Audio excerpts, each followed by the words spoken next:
Hi, I'm Doc Jenny. Join us in the Green Hornet as we travel the back roads of beautiful North Idaho. Every day is different, challenging, and never boring as we see all the farm animals, big and small.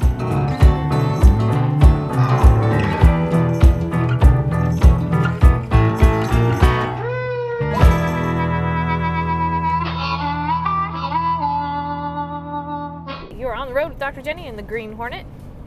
Today we're talking about floats. In horses, a float is a term used, it's an old term, it's been around forever.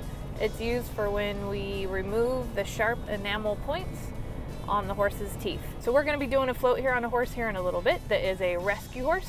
We like to save the routine dental work for times when the horse is as healthy as possible. So if there's other conditions going on, I will often not do a float at that time. So we're going to take a look at this horse again and see if we can help its mouth out and take down those enamel points. There's lots of different reasons why a horse may need a float. The most popular and most common reason is that it makes a horse more comfortable in the bridle, which is actually very important.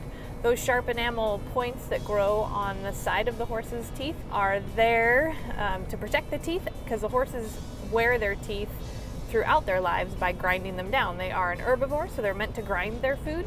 They chew in a circular and side-to-side motion like this. And sometimes if they don't have complete grinding surfaces, or if there's a deviation in the occlusal surface of the teeth, which means that the teeth don't line up just right, you'll get overgrowth of those sharp enamel points. In our domesticated horses, where we're trying to keep them comfortable as we ask more and more out of them and ask them to be soft and responsive to our hands in the bridle, it's important that as they're working their mouths around, they're not running into those sharp points on the sides of their mouth. The other reason that we float horses' teeth is, like I said, for any deviations in the occlusal surface. When we look at a horse's mouth, the surfaces of the molars should line up like this. They are at a slight slant, so they slant towards the outside on both sides, so that as the horse chews from side to side in circular motion, they're grinding that food stuff down. So let's say we have a missing tooth. Because the horse's teeth grow throughout their entire life, you can have a tooth on the bottom that'll grow up into a missing tooth hole in the top, and that acts as kind of a lock and key. And so now the horse can't chew because their mouth is all locked together. Those are important horses to float on a regular basis so that we can keep all of the teeth in alignment so that they're meeting and doing their job and chewing to the best ability for the horse. So we're going to take a look at this horse again and see if we can help its mouth out and take down those enamel points.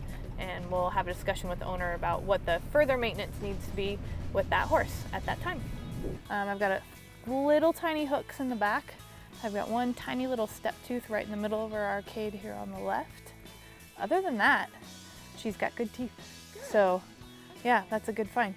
So fill to the outside of her upper teeth, on the maxillary surface. That's where the enamel points are, towards her cheeks, and on the inside of the lower teeth towards her tongue.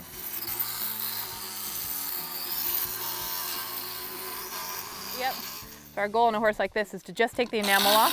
I don't have to do much grinding on the occlusal surface because her teeth are pretty normal. So we're just taking off those hard enamel points, making her mouth comfortable for the bit. There we go. That looks good. Yay. All right, sister.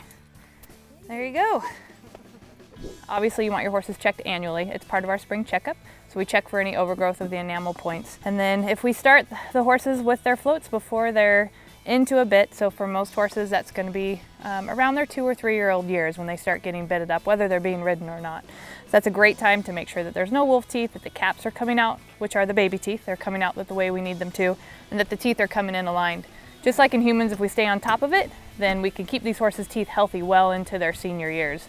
It's when we wait for there to be problems that they can be difficult to fix. So for little Winnie here, she's probably going to need to have her teeth floated and just topped off a little bit, probably every other year. So she'll be pretty easy maintenance for her owner, which is a good payback for the rescuing that she did for her. Hey everybody, thanks for riding with us in the Green Hornet today. This is Doc Jenny signing out. If you like what you saw, be sure and follow us in the Green Hornet with Tormund, out on the road with Doc Jenny. Just click the link below and follow us along on our journeys. See you later.